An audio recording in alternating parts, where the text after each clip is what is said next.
si se acuerdan, lo que estábamos hablando es que hay ciertos componentes esenciales de la predicación, de acuerdo con Chappell.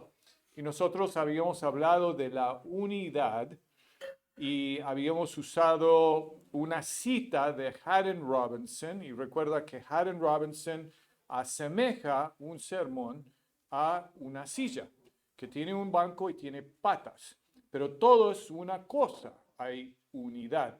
Y luego Haddon Robinson dijo que hay temas y después hay puntos, y él dijo, si esto te confunde, simplemente pensarlo como, sí, pensarlo muy argentino yo, pensarlo como una pregunta y respuestas, que para mí es súper intuitivo y nos dio ejemplos. Entonces eso es unidad.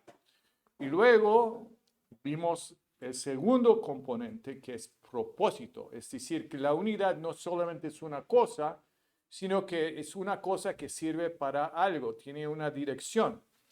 Y ahí es donde agregamos lo que dijo Chappell, que Chappell habla de una condición caída. Y Chappell dice que es como queso suizo, que todos nosotros somos llenos de agujeros, somos agujereados por el pecado. Y necesitamos, lloramos por una solución. Y Chappell dijo que hay, segundo de Timoteo 3, 16 y 17, que habla que toda escritura está inspirada para que toda persona en Cristo sea completo o perfecto, que indica que hay imperfección o incompletitud. Y nosotros definimos una condición caída como un pecado, un resultado del pecado, un desastre natural. Y entonces vimos que hay esta posibilidad de establecer que dentro de todo texto hay necesidad, pero también provisión. Entonces todo texto muestra que hay una necesidad que tiene que estar resuelto por la obra de Cristo, pero cada texto entonces apunta a una provisión por la obra de Cristo que resuelve esa necesidad. ¿Sí? Entonces uno dice, y estoy agregando información ahora. Uno dice, y siempre un texto tiene explícitamente la condición caída y la provisión. No, a veces está implícito y vamos a ver cómo funciona. Uno podría decir, pero Génesis 1 y 2, entonces, ¿qué hacemos? Porque es perfección. Entonces no hay condición caída. Bueno, ¿quién era el autor original? Moisés. ¿Vivía antes o después de la caída? Después. ¿Era la imagen de Dios perfecta en la audiencia original? Israelitas. No. ¿Hay pecado? Implícitamente, sí. Porque nadie, o sea, dice imagen. ¿Somos imagen? No. Los israelitas necesitaban ser como Dios. Entonces había necesidad, aún cuando está describiendo una situación perfecta. Hay otros casos en la Biblia cuando algo es netamente negativo. Estoy pensando de algunos escenarios horribles, por ejemplo, en Jueces o en los libros de historia, en Crónicas y Reyes. Pero uno dice, wow, esto es trágico. ¿Qué hago con esto? Bueno, la tragedia representa una condición caída que muestra la necesidad de la obra de Cristo, pero también implícitamente hay la provisión de Cristo. ¿Sí? Y eso tiene que ver otra vez con teología. Vamos a entrar más en esta teología que habla de cómo Cristo salva a todos. O sea, ¿cómo se salvó la gente antes de Cristo? Entonces ustedes deben decir, por la fe. Muy bien. Pero ¿cómo era eso? O sea, no dice en Juan 14:6, Jesús, yo soy el camino, la verdad y la vida. Nadie. Nadie. Nadie llega al Padre sino por mí. Bueno, ese nadie es simplemente a partir de la vida de Cristo. Eso no es lo que dijo. Dijo, nadie. No, o sea, creo que es Hechos 4, no sé, 2 por ahí, o algo, 20 o 12, pero dice, no hay salvación dado a los hombres bajo los cielos, creo, sino en su nombre. ¿Se Abraham salvó? ¿Se salvó Abraham? Creo que sí. ¿Se salvó Enoc? Creo que sí. ¿Cómo? Fe. Pero Cristo es el que cubrió por sus pecados. Entonces, Cristo es necesario para la salvación, no solo inicial, sino continuo para toda persona en la historia del mundo. Solo hay un pueblo de Dios, ¿sí? Ese pueblo es el único pueblo y está conectado con Cristo. Llámalo Israel o llámalo iglesia. Los israelitas, dijo Jesús. Dice, ustedes dicen que son hijos de Abraham. No, ustedes son hijos de su padre, el diablo. Entonces, ¿todo israelita es parte del cuerpo de Cristo? No. ¿Sí? Bien. Entonces, solo hay salvación, solo hay santificación en Cristo. Bien, entonces vamos a ver cómo trabajamos unidad y propósito y después otras cosas y vamos a trabajarlo usando primera de Tesalonicenses 2. Y les voy a recordar algunas de las preguntas que estamos buscando resolver y después vamos a hablar un poco del contexto. Entonces, recuerden, estamos buscando una idea principal, una idea central, un tema central y una pregunta clave o central. Y después estamos buscando respuestas para generar el bosquejo del sermón. O sea, las respuestas van a ser los puntos del sermón y deben apoyar al tema. Y entonces, eso es unidad. Después, para propósito, estamos buscando condición caída. La condición caída y la idea central no son independientes, son relacionados. La condición caída es el problema. La idea, como yo lo trabajo, esto es muy casero mío, yo lo trabajo como solución. Y la pregunta central es cómo puede ser tomado del punto de vista negativa o positiva, o sea, negativa de condición caída, positiva de idea central o idea principal. Entonces, estamos buscando dentro del pasaje el tema principal, es decir, que hay otros temas. Y la condición principal, hay muchas condiciones principales. Si ustedes han escuchado sermones, ojalá que han escuchado muchos sermones sobre el mismo texto. ¿Y saben qué? Probablemente no son el mismo sermón. Es más, si el mismo pastor habla del mismo texto con 10 años de diferencia, probablemente va a predicar un sermón diferente. Uno dice, pues, ¿cómo puede ser? Y bueno, es que hay diferentes formas de elaborar el tema y hay diferentes temas y a veces uno va a trabajar un tema como el principal porque hay suficiente información para contestar esa pregunta dentro del perícopa. Es decir, ¿cuántos sermones hay en un pasaje? ¿Cuántos sermones hay en un perícopa? Suficientes si hay respuestas para el tema en el pasaje. ¿Sí? Entonces, se puede trabajar el mismo pasaje de diferentes ángulos y también el mismo libro. No hay solo un sermón que se puede hacer de todo pasaje.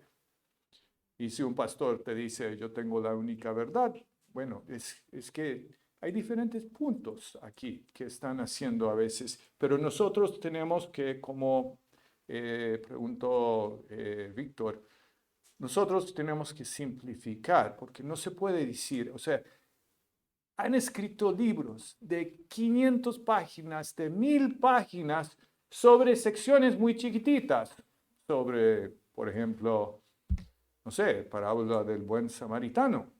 Y entonces, se pueden predicar muchos sermones.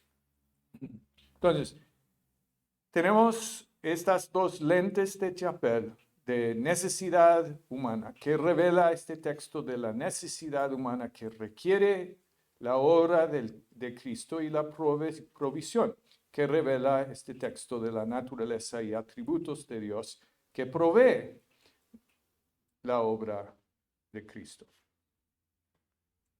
Entonces, vamos a trabajar, como dije, primera de Tesalonicenses 2, para Víctor que no está, porque es muy largo. Y vamos a ver cómo podemos resumir. Entonces les voy a contar un poco acerca o hacerles preguntas también de primera de Tesalonicenses. Entonces, si yo digo primera de Tesalonicenses, ustedes que lo han requete estudiado, ojalá, me van a decir, primera de Tesalonicenses es acerca de, ¿qué? ¿Alguien se atreve? Si no, yo me atrevo por ellos. Bueno, primera de Tesalonicenses tiene 5 capítulos. Cada capítulo termina o tiene secciones, sí, Isaac, ¿ibas a decir? Ah, bueno, pensé que íbamos a, sí, te vi levantar la mano. Bueno, cada sección termina o incluye, o sea, cada capítulo termina o incluye grandes secciones que refieren a la venida de Cristo. Está ahí, o sea, capítulo 1, versículo 10, venida de Cristo. Capítulo 2, al final, venida de Cristo. Capítulo 3, lo mismo. Capítulo 4, habla de los tesalonicenses que están muy preocupados porque algunos han muerto y Pablo está reconfortándolos. Y después capítulo 5, que arranca hablando de la inminencia, o sea, de la pronta venida de Cristo. Y entonces, uno podría decir que primera Tesalonicenses habla de la venida de Cristo. Es su tema.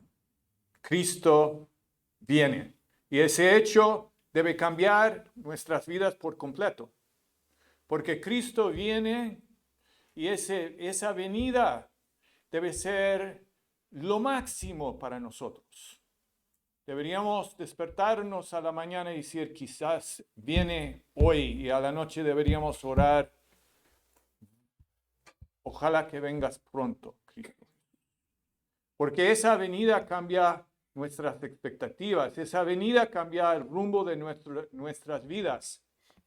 Entonces, el primer capítulo de Tesalonicenses, Pablo está bueno, primero, ¿qué está pasando en Tesalónica? Entonces, Pablo fue después de visitar a Filipo. Sí. Entonces, ustedes saben lo que pasó, pobrecito. Lo tiraron en el cárcel, lo pegaron, lo maltrataron y él pasó una noche sin dormir, cantando himnos y había un terremoto y entonces se convierte el carcelero y los gobernantes le piden por favor que se vaya. Entonces se va para Tesalónica. Y en Tesalónica, otra vez, la gente no le quiere mucho. Entonces se tiene que huir. Entonces, Pablo está hablando a los tesalonicenses Está diciendo Cristo viene. Y Cristo viene y deberían tener esto fijo en tus mentes porque aún en la persecución, ustedes deberían estar esperando la venida de Cristo, no importa lo que les está pasando. Entonces, los tesalonicenses, pobrecitos, se va Pablo y ellos están tratando de mantenerse fieles y esta gente no les está tratando muy bien. Y entonces ellos tienen preguntas. Entonces, una de tus preguntas, si fueras tesalonicenses o simplemente un cristiano siendo tratado muy mal, sería, ¿y realmente soy de Cristo? Y Pablo está contestando eso en el primer capítulo. ¿Eres o no eres de Cristo? ¿Y cómo se puede saber? Tercer capítulo. Pablo está súper preocupado porque él envió a Timoteo para que fuera para ver cómo están. Timoteo ha vuelto y Pablo, en su preocupación al recibir el informe de Timoteo, está extático de felicidad porque su preocupación que los tesalonicenses no están siguiendo en la fe no se ha realizado. Entonces está diciendo, mira, estuve con mucha preocupación. Estaba preocupado porque ustedes estaban pasando por un mal tiempo, persecución. Pero estaba preocupado también porque sé que el diablo está buscando arrebatarlos y destruir su fe. Pero su preocupación de fondo es la calidad de la fe de los tesalonicenses. Y entonces la pregunta dentro de un contexto de persecución, de ataques espirituales, es la fe de los tesalonicenses, cómo está fortaleciéndose y cómo entonces puedo tener fe en medio de una situación de adversidad. No sé si me están escuchando. Persecución, condición caída. ¿Sí? Venida de Cristo. Tenemos que mantener nuestros ojos fijos en Cristo a pesar de todo lo malo que nos puede pasar en la vida. No importa. Cuando nos sentimos sacudidos por la vida, Cristo viene y eso es nuestra esperanza. No son las cosas de este mundo. No son lo lindo que podemos experimentar. No es nuestra casa, no es nuestro coche, no son nuestras vacaciones, no es el dinero en nuestro banco, no son nada de este mundo. Es que Cristo está volviendo y cuando vuelve, ahí sí vamos a empezar a vivir la vida perfecta que está prometida por Dios en Cristo Jesús para nosotros.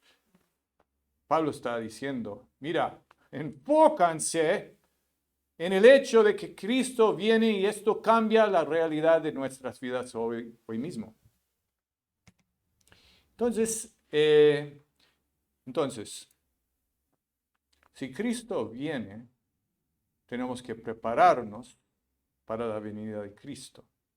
¿Viste? Entonces, Cristo, o sea, viene, tema de Filipenses, digo de Tesalonicenses. Prepararse para la venida, es un tema más amplio, pero prepararse para la venida de Cristo en medio de situaciones de adversidad profunda, ese es el tema de Tesalonicenses. ¿Sí? Entonces, ¿qué está pasando en Tesalónica? En Tesalónica, los tesalonicenses los cristianos ahí están tratando de ser fieles. Y Timoteo les ha dicho que están siendo fieles, que tienen una pregunta respecto a si son salvos o no. Él lo contesta, pero Timoteo ha comunicado a Pablo que hay un montón de gente diciendo a los cristianos en Tesalónica, están diciendo, ese Pablo es un mentiroso. Simplemente quería aprovecharse de ustedes. Estaba fijado en las cosas que ustedes le pueden dar y estaba tratando de robar y mentir. Eso es lo que están diciendo. Y Pablo está contestando, está medio teniendo un debate con ellos en el capítulo 2. Pero la audiencia del capítulo 2 son los cristianos en Tesalónica, pero está respondiendo a las acusaciones que están haciendo de él. Sí. Entonces, quiero leer Primera de Tesalonicenses 2 y quiero que ustedes escuchan este debate. Después vamos a, son creo que 22 versículos por ahí. Y después vamos a tratar de resumirlo en secciones y identificar la idea principal. Entonces, aquí en letras, estoy muy contento con esto. No estaba muy contento esta mañana porque pensé que no lo iban a poder ver, pero veo que se ve bastante bien, entonces estoy contento ahora. Entonces espero que pueden leerlo. Yo lo leo para ustedes. Mira cómo empieza Pablo. Dice, ¿por qué ustedes mismos saben? Ustedes saben. Entonces, ¿por qué me están preguntando?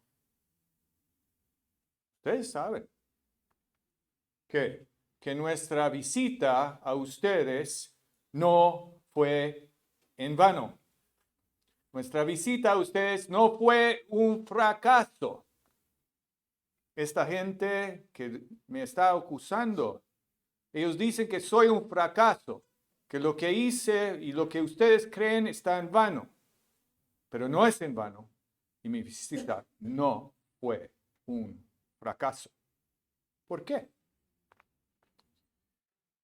Sino que después de haber sufrido y sido maltratados en Filipos, como saben, ¿sí? Lo va repitiendo.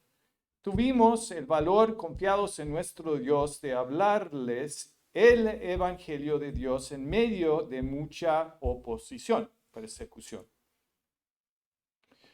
Pues nuestra exhortación no procede de error, ¿ves? Están diciendo que es un mentiroso, ni de impureza. Además, Pablo es una persona que no tiene motivos puros, ni es con engaño. Están diciendo que Pablo es un engañoso, o sea, es que engaña a la gente. Sino, ¿sí? Sino, no fue así, sino que así como hemos sido aprobados, ¿por quién? Por Dios.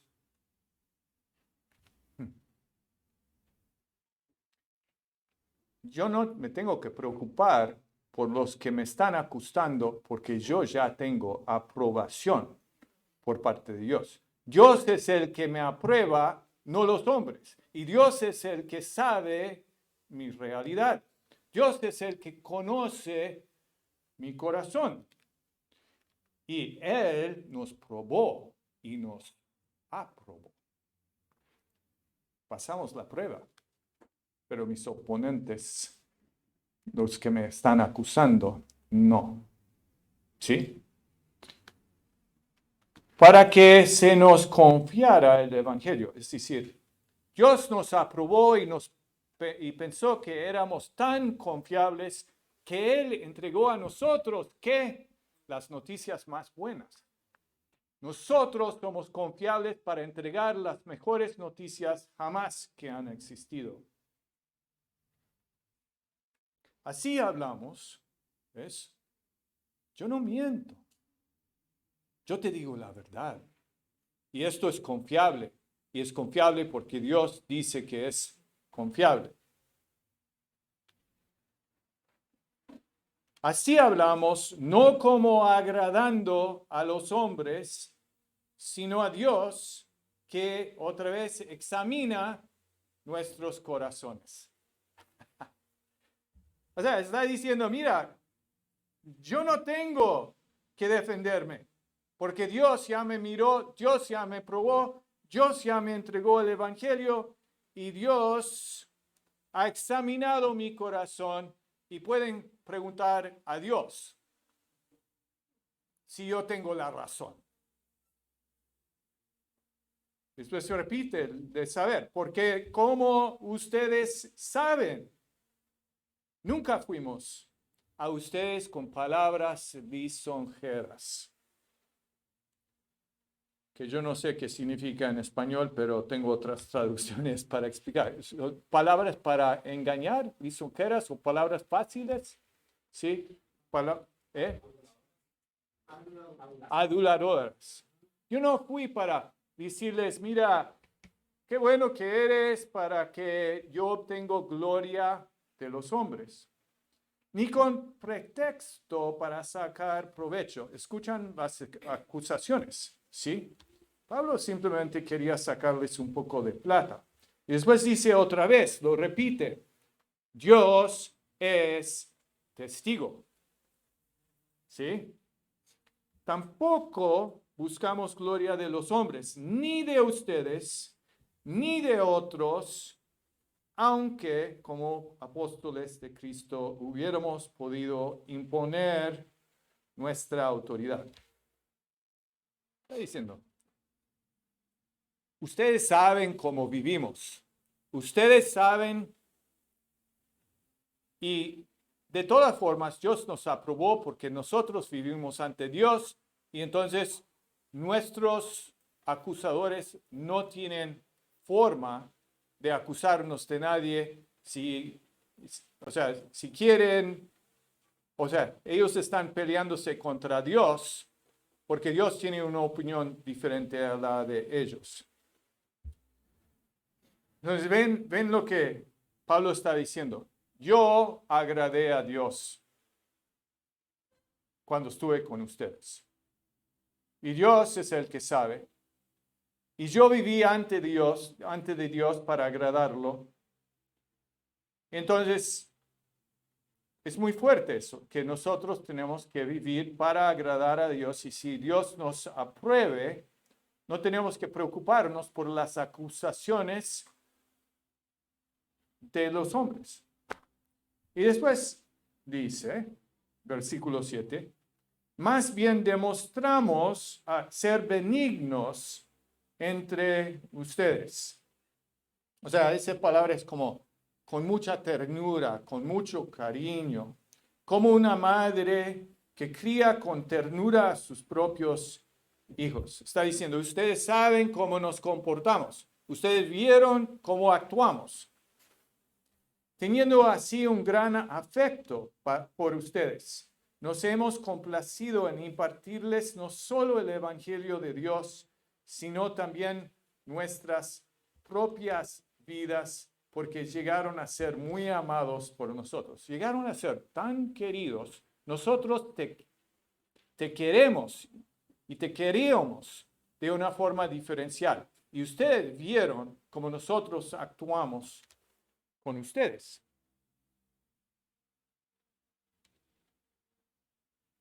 Porque recuerdan, sigue su argumento, hermanos, nuestros trabajos y fatigas, cómo nosotros nos trabajamos de día y de noche para no ser carga a ninguno de ustedes. Les proclamamos el Evangelio de Dios. O sea, Pablo dijo, me maté, no les pedí nada. ¿Quién hace eso? Yo trabajé para mantenerme, para compartirles lo mejor. ¿Cómo van a dudar de mis intenciones? Entonces dice, mira los testigos que salen en él. Otra vez. Ustedes saben, ¿sí? Ustedes son testigos, y no solo ustedes, sino Dios también, de cuán santa, justa e irreprensiblemente nos comportamos con ustedes los creyentes. Está diciendo, ¿quién hace esto? Esto es insólito. Nuestra conducta era perfecta y ustedes saben que era diferencial. Saben además de qué manera los exhortábamos, alentábamos e implorábamos a cada uno de ustedes como un padre lo haría con sus propios hijos, para que anduvieran como es digno del Dios que los ha llamado a su reino y a su gloria. Está diciendo, yo les traté como una mamá, yo les traté como una papá.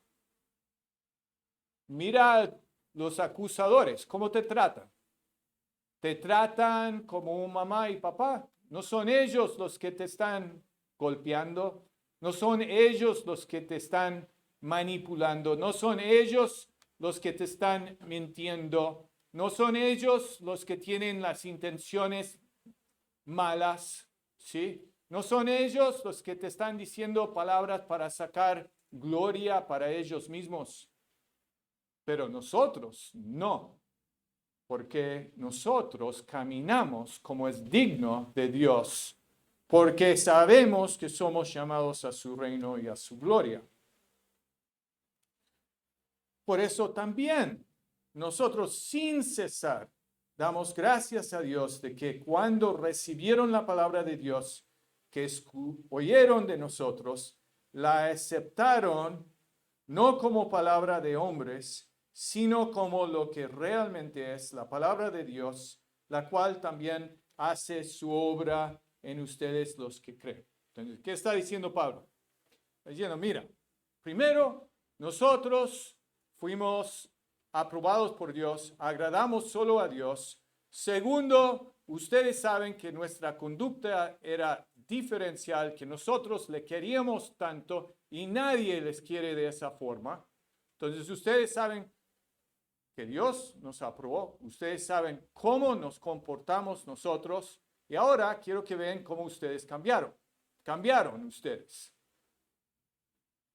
Y cambiaron porque aceptaron nuestras palabras, no como palabras nuestras, sino como lo que realmente es palabra de Dios. Entonces, mira Pablo, está diciendo, cuando yo hablé con ustedes, estaba hablando de parte de Dios. Y ustedes lo sabían. ¿Sí? Apóstol. Entonces, escritura. Yo hablé, ustedes escuchan a Dios hablar. Y lo que yo escribo, cuando yo escribo, es también palabra para Dios. Y ustedes ven que esta palabra lo recibieron, que nunca deberían haberlo recibido si no fuera palabra de Dios, pero esta palabra también obra, cambia a sus propias vidas. Mira cómo ustedes cambiaron. Esto no pasa.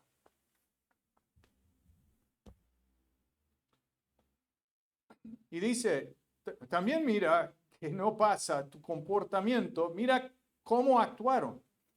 Ustedes, hermanos, llegaron a ser imitadores de las iglesias de Dios en Cristo Jesús. O sea, imitadores, cambió tu conducta. Llegaron a ser imitadores de personas que están imitando a Cristo Jesús, que están en Judea. ¿Cómo? Porque también ustedes padecieron, sufrieron los mismos sufrimientos a manos de sus compatriotas, tal como ellos sufrieron a manos de los judíos. Mira la pureza de tu cambio, porque ustedes imitaron a Cristo a pesar del sufrimiento, a pesar de la adversidad, a pesar de la persecución. Y nadie hace eso. Mira cómo cambiaron. Después habla de los otros, ¿sí? De los judíos. Estos, los que están hablando de él, mira lo que hicieron en Judía. Mira cómo es su conducta. Estos mataron. O sea, no lo ven. Ellos son los que mataron y siguen buscando matarnos. Mataron tanto al Señor Jesús como a los profetas. Y a nosotros nos expulsaron. Y miraos, y no agradan a Dios, mientras que nosotros sí agradamos a Dios, sino que son contrarios a todos los hombres y a Dios, impidiéndonos hablar a los gentiles para que se salven, con el resultado de que siempre llenan la medida de sus pecados. Pero la ira de Dios ha venido sobre ellos hasta el extremo. Entonces, pero nosotros, hermanos, separados de ustedes por breve tiempo, en persona, pero no en espíritu. Mira cómo te queremos. Seguimos pensando de ustedes. Aunque estamos lejos, estamos con ustedes. Te queremos mucho. Estamos muy ansiosos, con profundo deseo de ir a verlos, ya que queríamos ir a ustedes, al menos yo, Pablo, más de una vez. Pero Satanás nos lo ha impedido. Ahora miran cómo termina la venida de Cristo. Porque ¿quién es nuestra esperanza o gozo o corona de gloria? ¿No lo son ustedes en la presencia de nuestro Señor Jesús en su venida? Pues ustedes son nuestra gloria y nuestro gozo. Entonces, encima de que nosotros agradamos a Dios y Él aprobó nuestra conducta, y encima de cómo te tratamos con un querer tan diferencial, también ustedes cambiaron, imitaron, tomando la palabra de Dios como lo que realmente es palabra de Dios, imitaron hasta en sufrimiento. Mira la pureza de nuestros motivos, porque estábamos pensando de la venida de Cristo Jesús y que Cristo está viniendo y nosotros vivimos ante ustedes pensando en ese día final, queriendo que ustedes estuvieran con nosotros, no tratando de tomar provecho de ustedes. Entonces, nosotros hicimos todo lo correcto ante de ustedes cuando estuvimos con ustedes. Mira el debate de Pablo, ¿sí? Provee una respuesta final y escatológica, así como vamos a tratarlos en ese día final y tener gozo en ese día final. Así te tratamos cuando estuvimos con ustedes.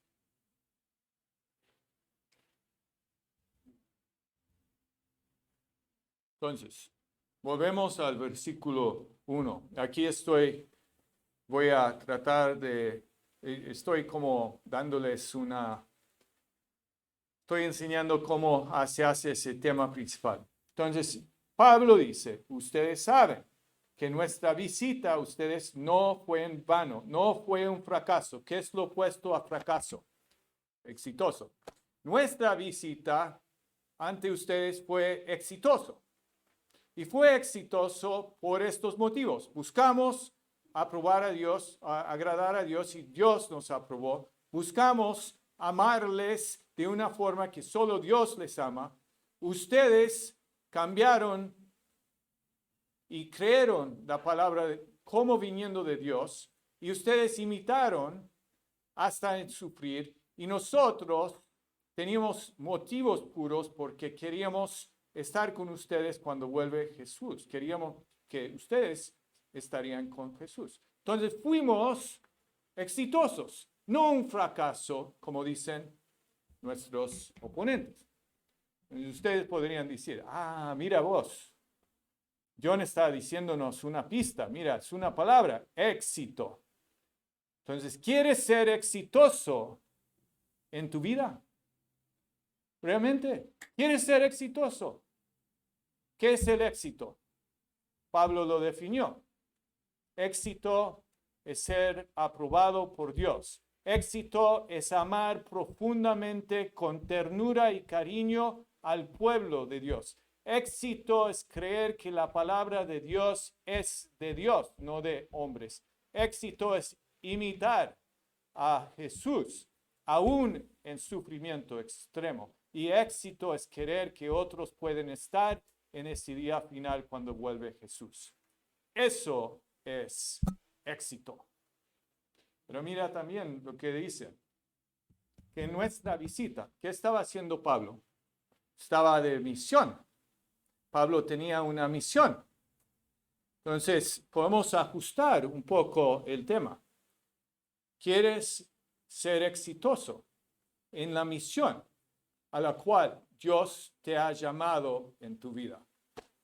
Y si quieres ser exitoso, entonces puedes ser exitoso en la misión que Dios te ha dado, viviendo para agradar a Dios, amando profundamente al cuerpo de Cristo, tomando la palabra de Dios como lo que realmente es de Dios y sometiéndose a eso, imitando a Jesús en todo, aún en las dificultades más extremas. Y quinto, que debes vivir para que otros puedan estar presentes con Cristo Jesús cuando Él vuelve. Y si haces eso, vas a vivir tu vida bien, vas a ser exitoso y vas a cumplir la misión que Dios te ha dado en tu vida. Ahora, te estoy dando la pregunta, estoy tomando la pregunta, convirtiéndolo a algo y poniendo una respuesta. ¿Cómo puedo ser exitoso en la misión que Dios me ha dado? Puedo ser exitoso, o para ser exitoso en la misión que Dios me ha dado, debo, primero, agradar a Dios. Segundo, debo amar profundamente, con mucho cariño, con mucha ternura al pueblo de Dios. Tercero, debo tomar la palabra de Dios como autoritativa que viene de Dios mismo. Cuarto, debo imitar a Dios aún en sufrimiento extremo. Y quinto, debo desear profundamente, ansiar que otros pueden estar conmigo cuando vuelve Jesús. Ahora, detrás de cada pasaje, Pablo está hablando de él, pero recuerda en 1 Corintios 11:1, todos esos unos, uno. Dice, Pablo dice, imítanme a mí como yo imito a Cristo Jesús. Cristo fue exitoso en la misión que Dios le dio. ¿Por qué? Porque vivió para agradar a Dios en todo. Porque nos amó tan profundamente con todo su corazón hasta el final de su vida, entregó todo, su sangre fue derramada, su cuerpo fue partido y lo hizo de una forma diferencial para cada uno de nosotros. Cristo es el que tomó la palabra de Dios como autoritativo y vivió de acuerdo con esa palabra de Dios. Lo obedeció en todo, se humilló hasta el final. Y cuarto, Él imitó a Dios en todo, aún en el sufrimiento más extremo, que nosotros, gracias a Él, nunca jamás vamos a tener que vivir. Y quinto, lo hizo porque quería que cada uno de nosotros estuviera en su presencia cuando Él vuelve. Gloria a Dios. Amén. Sí. Que venga Cristo. ¿Sí? Entonces, eso es lo que estaba buscando comunicarles. ¿Sí?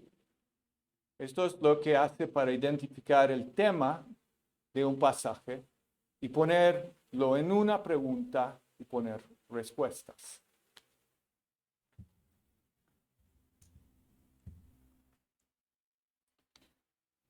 Como les dije, como yo soy tengo esa memoria de hombre, no de ustedes, sino mío, yo trato de reducir algo para que me sirve a palabras.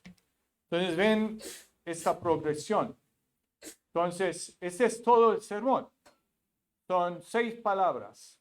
Éxito, agradar, compartir de una forma profunda mi vida, estimar la palabra, atesorar la palabra, imitar aún el sufrimiento y ansiar que otros estén conmigo en la venida de Cristo. Esto es una lógica vertical, sí, hay una lógica, eso es una lógica horizontal y hay una lógica vertical debajo de esto. Vamos a seguir repitiendo esto, pero normalmente incluye una transición. Voy a indicar de dónde viene el punto en 2 versículos. Voy a explicarlo, voy a probarlo, voy a ilustrarlo y voy a aplicarlo. ¿Sí?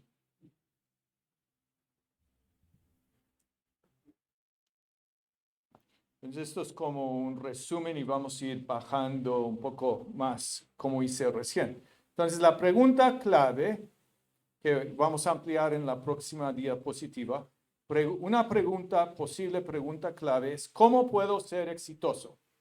Idea central. Puedo ser exitoso porque Cristo, Jesús, fue exitoso en su misión y porque Él fue exitoso en su misión, cada uno de nosotros debemos buscar ser exitosos en nuestra misión. La condición caída es vano, fracasar, ¿sí? No hacerlo. Y también hay otras condiciones caídas. No agradar a Dios en todo. Aislarnos del pueblo de Dios. En vez de aceptar la palabra de Dios como lo que realmente es, yo soy orgulloso y no creo en la palabra de Dios, sino que yo creo que mi palabra es superior a la palabra de Dios. Y después, en vez de ser fiel en mi sufrimiento, yo abandono a Dios en mi sufrimiento. Y finalmente hay una condición caída de en vez de ansiar que otros estén conmigo, es no tener urgencia de que otros estén conmigo cuando vuelve Jesús. Entonces, para mí el propósito es ayudar y animar al pueblo de Dios, cada persona, a ser exitosos en cumplir su misión dada por Dios. Esta es otra forma de expresarlo. Idea central. Porque Jesús fue exitoso en su misión, debemos buscar ser exitosos en nuestra misión. Después, cada punto. Agradar, compartir, estimar, fidelidad y ansiar. O sea, agradar a Dios en todo, compartir mi vida profundamente con otros creyentes, atesorar la palabra, ser fiel en sufrimiento y desear con urgencia, ansiar que otros estén en la venida de Cristo.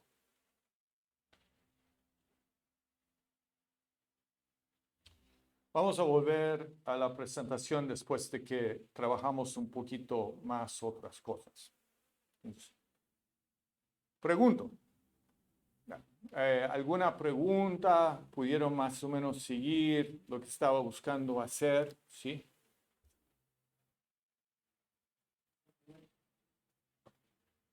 Isaac. Sí,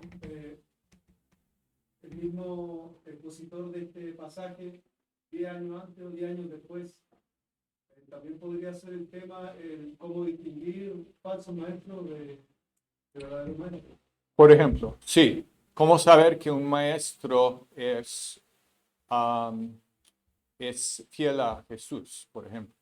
Sí, y vemos ejemplos de mucha gente que no hace esto. O sea, todos los evangelistas famosos de la prosperidad, diciendo, si ustedes son realmente personas de fe, ustedes van a tener un avión para volar donde quieren. Sí, esa gente aprovecha. Sí, se puede. Bien, esa es otra forma de encararlo, porque hay ese debate ahí que muestra esa realidad. Entonces, vamos a ver. Luis, y después me vas a contar tú, ¿no? Es Luis, ¿cierto? ¿No? Ah, bueno, estaba viendo al... ¿Quién? Levis, vos que tienes la camisa de Levis. ¿Yo? Sí, ¿vos ibas a hacer una pregunta? No. Ah, no, bueno, Carlos, entonces. ¿Profesor, alguna recomendación, por ejemplo, cuando estamos haciendo ese trazo que nos va a dar un horizonte claro de cada libro, conociendo la audiencia y todo esto, y el mensaje que quiere transmitir el libro? Está maravilloso decir, bueno, la idea principal de establecerse es la venida de Cristo. Entonces, si nosotros vamos a hacer una serie expositiva de predicaciones, no ordenado, ya tenemos un hilo conductual. Entonces, ¿qué técnica o recomendación podría darme usted para que dentro de los subpuntos que van a venir dentro del desarrollo de la serie, porque se va a desarrollar, por ejemplo, en este caso, la mentira que están sembrando los otros, que es lo que es el mundo, pero todo con referente a la vida de Cristo, ¿cómo qué estrategia o qué buen dato con su experiencia nos podría dar para mantener ese orden dentro de saber que queremos llevar una serie completa del libro? El centro va a ser la vida de Cristo, pero cada capítulo o cada párrafo va a tener pequeñas aristas y meditaciones que podemos llevar a una serie. O sea, ¿cómo haríamos como para tener un orden y qué técnicos tenemos que dar? Voy a tratar de repetir la pregunta para el beneficio de los virtuales. Entonces, como yo entendí la pregunta es, hay un hilo conductor.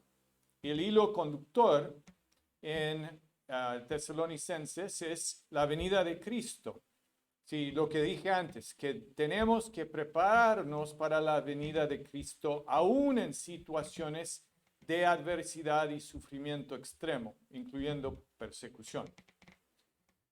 Entonces, la pregunta es, entonces, ¿cómo mantengo ese hilo conductor frente a la audiencia mientras que estoy predicando capítulos o pasajes más chicos? Bien, lo repetí, bien, listo, ok. Entonces hay diferentes formas de hacer eso y me alegro que preguntaste. Sí, te voy a mostrar un ejemplo después del próximo descanso, pero yo pienso que un predicador generalmente sabe qué tema tiene el libro y va a generar una palabra o una frase que va a indicar el tema del serie. Entonces, en este caso, yo diría que el tema es Cristo viene. Prepárate aún en el peor de las circunstancias. Prepárate en medio de tu lío personal, porque eso es lo importante. Y después, al principio de cada sermón, puedo hacer referencia a eso. Puedo también incluirlo tanto en la introducción como en la conclusión, diciendo algo similar a esto. Puedes esperar la venida o estar preparado para la venida de Cristo, aún en sufrimiento, buscando ser exitoso en la misión que Dios te ha dado. ¿Viste cómo unifiqué el hilo conductor del libro con el hilo conductor del capítulo? ¿Sí? Esa es una forma de hacerlo. Bien. ¿Te quedaste conforme? O... Sí. Por ejemplo, el capítulo 1. Recién dije que para mí el capítulo 1, si uno ve el versículo 4, bueno, va a hablar de cómo pueden saber si son salvos, básicamente. Entonces, puedes prepararte para la venida de Cristo, aún en situaciones de mucha adversidad, asegurando que realmente estás en Cristo, que realmente eres salvo. Y puedes saber esto por estas razones.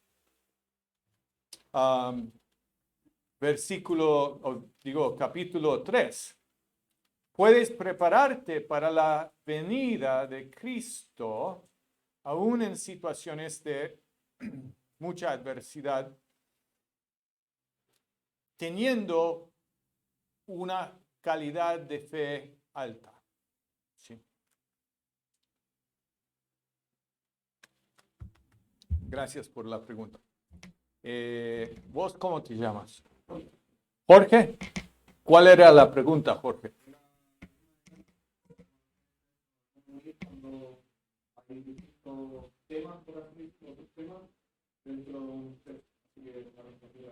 Bien, entonces la pregunta era la misma. Otro comentario.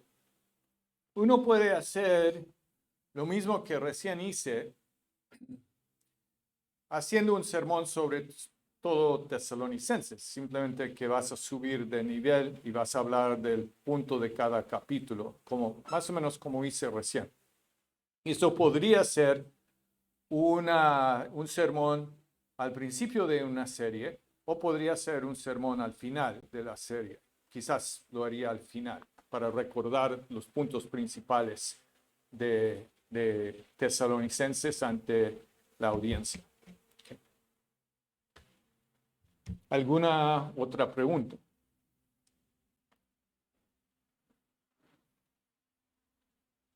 Estaba pensando en que anteriormente te había dicho que un pastor, como en su inicio, estando más joven, podía tomar una parábola, dedicar un sermón o una enseñanza, y después, a lo mejor, cuando ya está a lo mejor más avanzado, más maduro, podía tomar esa misma parábola y predicar otra enseñanza.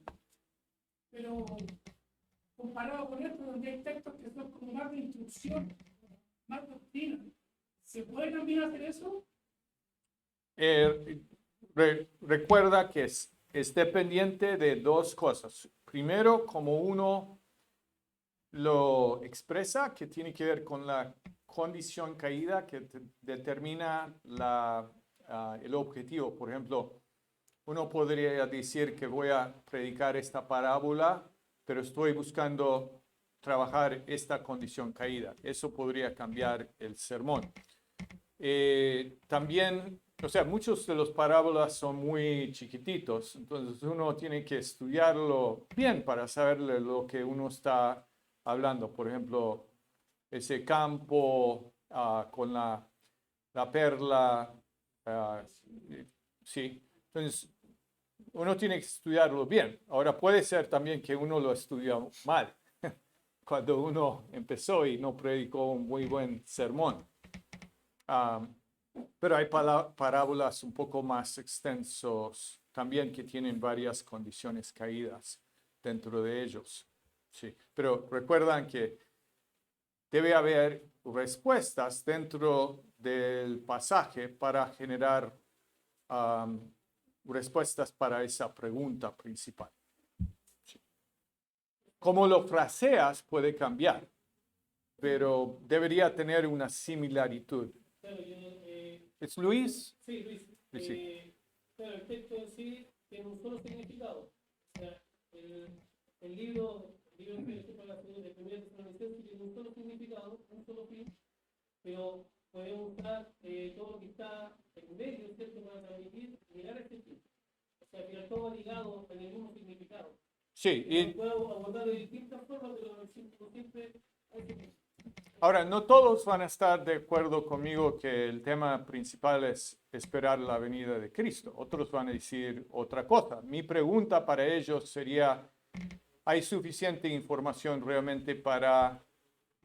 Sí, por ejemplo, quizás algunos podrían decir que es persecución, que es el tema principal. Sí, para mí no es eso, es parte de lo que está pasando, pero no es el tema principal. Sebastián. ¿Se podrá decir que hay dos temas centrales en la epístola, que sería el sufrimiento y la segunda venida de Cristo?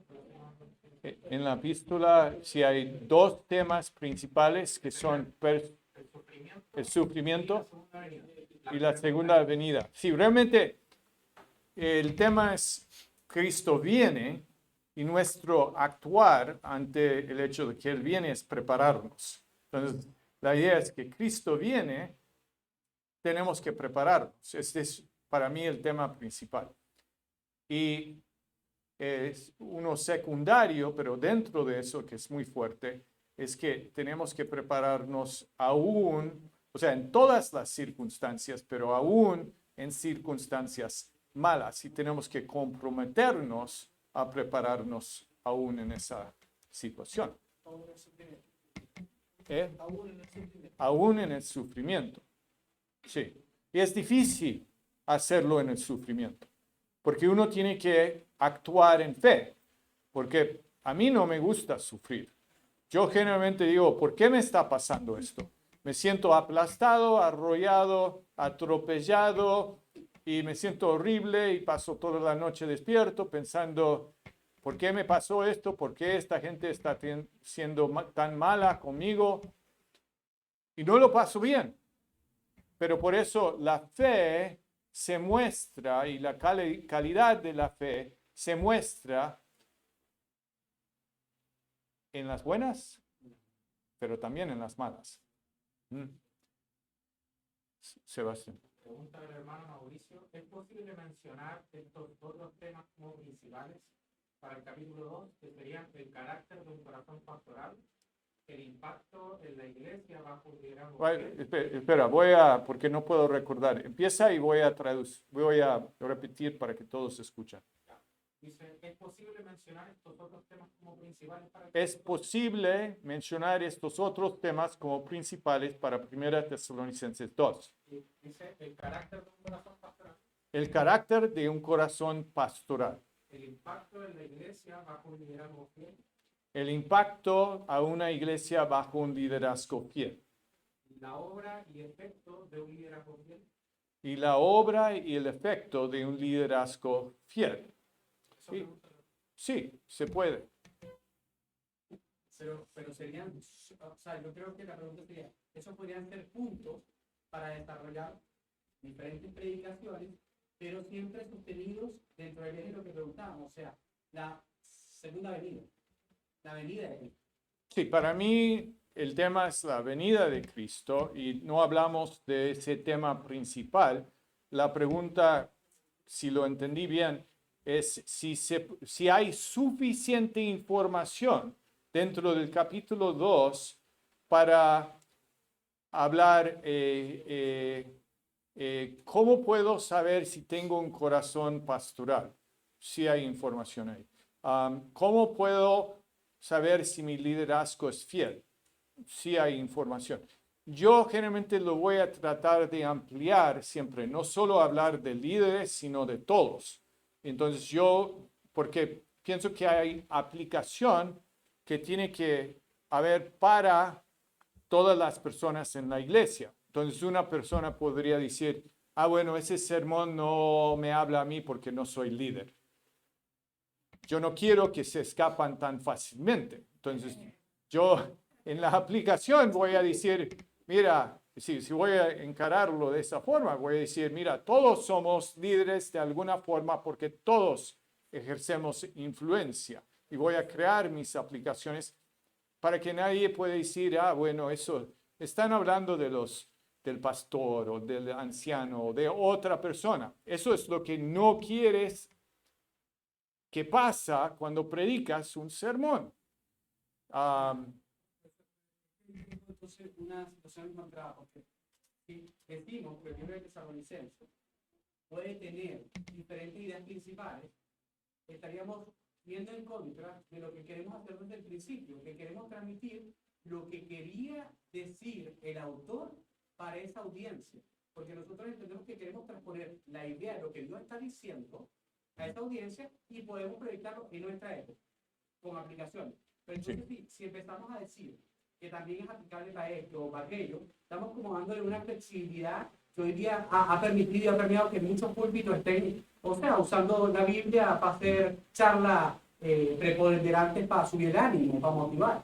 Sí, recuerden la definición de cuántos sermones puede existir en un pasaje. Depende de si hay respuestas para la pregunta. Entonces, uno podría, por ejemplo, liderazgo fiel. Entonces, podemos saber cuáles son los líderes fieles que están esperando la venida de Cristo, viendo si primero están buscando solamente la aprobación de Dios. Segundo, estoy inventando el sermón, ¿sí? Estoy usando las mismas respuestas. Pero yo puedo ver, porque Pablo sí fue un líder en ese contexto y sí fue un líder fiel. Y Jesús sí fue un líder y sí fue un líder fiel. Yo generé la pregunta porque me parece que sale muy cercanamente del texto, pero en el fondo también los Los acusadores están diciendo, sí, Pablo no fue digno de seguir. Pablo no fue un líder fiel. Pablo fue un líder vergonzoso. Esta forma es más semántica, ¿sí? No creo que hay una respuesta de cómo frasear todo que es única, mientras que veo que hay una relación con el texto, ¿sí? Entonces, para mí, esos son suficientemente cercanos. Sebastián, ¿hay alguna otra pregunta ahí? Hermano, una pregunta. ¿Hace un ejercicio de evaluación correcto nos asegura no imponer nuestras propias consideraciones al texto? Repite la pregunta y lo voy a repetir para ti. Ok.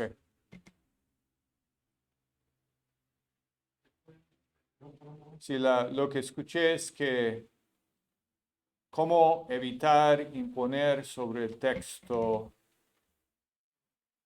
porque eso pasa mucho. Predicamos otro sermón usando un texto que no tiene que ver nada con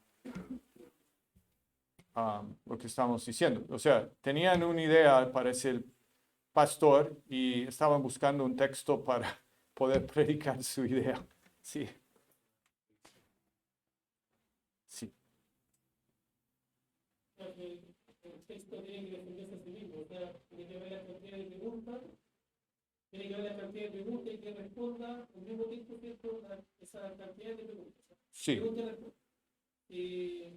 Pero eso creo que yo lo puedo entender. O sea, si el texto se puede defender en sí mismo, eso sería para la exposición, para responder las preguntas que se tienen. Sí, hay diferentes posibles formas de expresar esa idea principal, pero mientras que hay respuestas para los puntos ahí. Luego la aplicación, sí, va a salir del punto, pero va a ser contextualizado para las personas particulares en la congregación. Y puede ser que eso varía a través del tiempo. ¿Puedo reformular la pregunta? ¿Cómo? Déjame repetirla. ¿Puedes ver la pregunta original? Voy a simplemente repetirlo para todos. Dice, ¿hace un ejercicio de evaluación correcto? Hace un ejercicio de evaluación correcto. Nos asegura no imponer nuestras propias consideraciones al texto. Nos asegura de cómo. Sospecho que quiso decir, hacer un ejercicio de evaluación correcto nos aseguraría no imponer nuestras propias consideraciones al texto. Sí, vamos a decirlo al revés. Empecé con la parte de al final y vamos a terminar con la parte de enfrente. Nos asegura no imponer nuestras propias consideraciones al texto. Nos asegura no imponer nuestras propias consideraciones al texto. El hacer un ejercicio de evaluación correcto. El hacer un ejercicio de evaluación correcto. Nos ayuda, pero creo que la idea es que una de las ideas es que, y vamos a ver esto luego, es que tenemos que tratar de probar para la audiencia de dónde sale nuestra idea claramente del texto. Y ese probar, van a verlo. Sí, en esta diapositiva, en la explicación, es que, si ves que puse el versículo allí, que estoy tratando de decir, y después tengo que defenderlo o probarlo del versículo. O sea, tengo que explicar a las personas, mira, este es mi punto, esto sale de aquí por esta razón. Esta es la explicación. Y yo prefiero mantener el versículo, o sea, quiero leer la Biblia en el sermón mismo para que eso sea bien claro para la audiencia. ¿Sí? Y eso me ayuda para que la gente no piense que estoy sacando conejos de la gorita todo el tiempo. ¿Pudo reformularlo? Ok, bueno.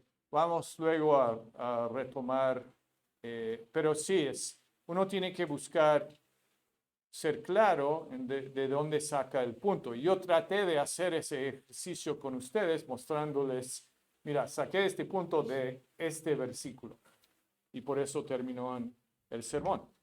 ¿Hay más puntos que se podría sacar de ese pasaje? Estoy seguro que sí, pero hay un tiempo limitado.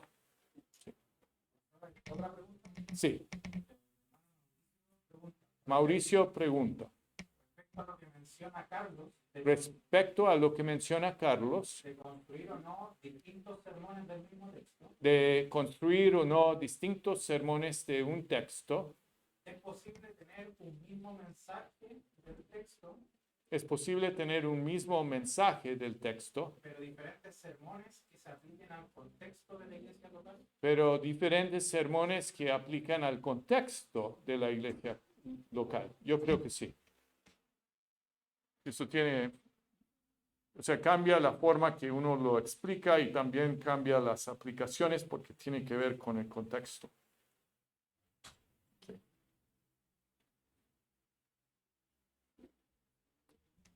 Bien, entonces voy a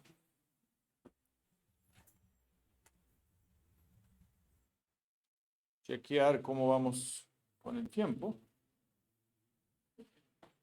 Entonces, 3 a 4 y 15 es 4 y 13, si no me equivoco.